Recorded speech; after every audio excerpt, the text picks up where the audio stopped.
I come from marriage. I mean, my parents, I think this year is their 64th wedding anniversary. So for me to not make it 1 year, I was offended. Like, who does he think he is, tarnishing my marriage record like this?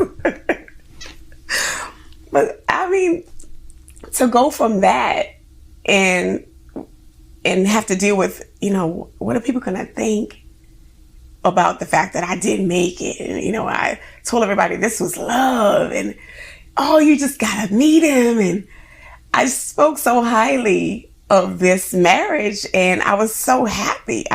It was legit happiness. I still will tell you to this day, I was legitimately happy. I genuinely loved him.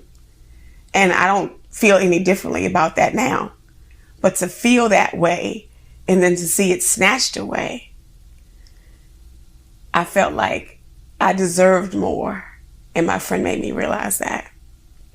Yes, well, I know I have good friends, very good friends around me. And I had one of my friends who she said, she just kept saying, this isn't you. This isn't you. And, I couldn't see it because I felt like I was so consumed by the pain. But I feel like I never really gave myself the opportunity to think too hard about what other people would have thought.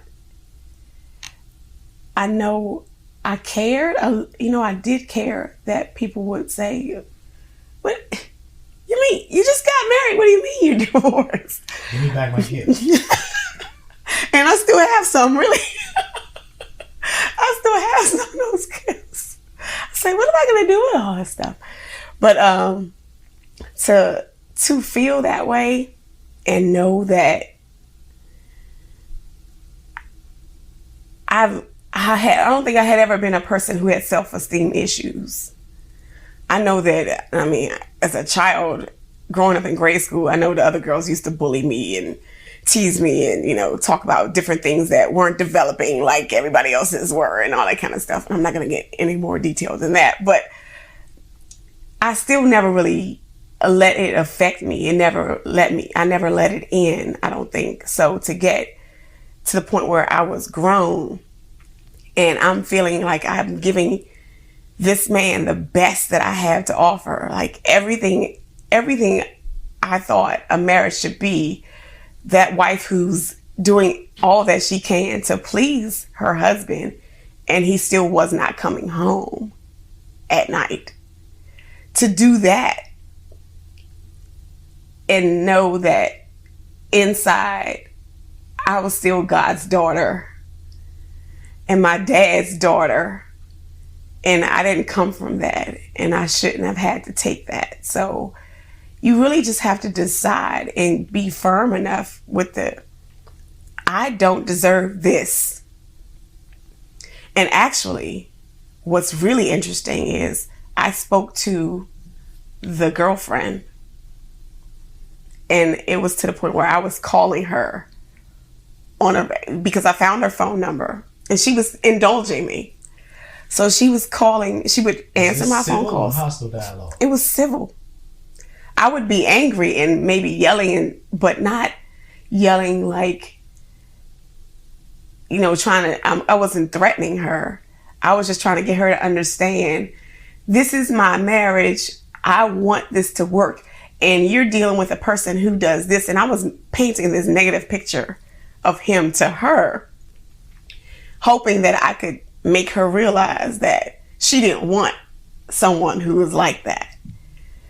And what she said to me was, well, if he's really all of that bad, what makes you think God wants that for you? Wow. I said, all these moments where people who I'm not expecting to say things, that revelation, I said, did the girlfriend just check me? That was very insightful. It was.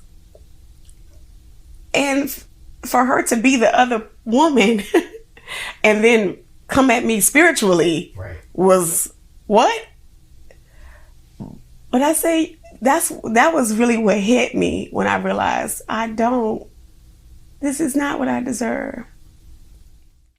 You can find me online at DanitaLynn.com. That's DanitaLynne.com.